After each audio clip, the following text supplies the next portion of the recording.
కనుక ఆత్మ పూర్ణులుగా మనం ఉండాలి.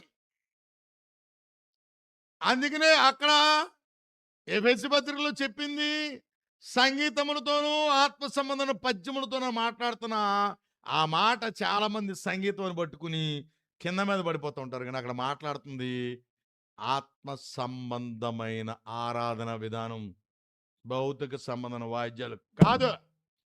ఆ ఒక్క మాట తప్ప ఇంకెక్కడైనా సంగీతం అన్న మాట చూపించండి.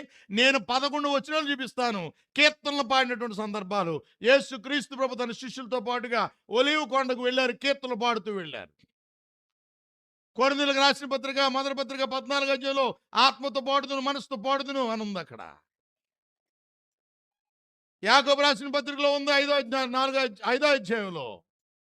వాడు కీర్తన పాడాలన్న మాట ఉంది. రోమీయులకు రాసిన పత్రికలో అదే ఉంది. అపోస్తలుల కార్యం 16వ అధ్యాయంలో పౌలు శీల చెరసాలలో ఉన్నప్పుడు వారు కీర్తన పాడుతున్నారు. ఎక్కడున్న వాయిద్యాలు? లేవు. అలాగా సంగీతం అని కనబడేసరికి దాని మీద పెద్ద రీసెర్చ్ చేస్తారు. కాంటెక్స్ట్ చూడు.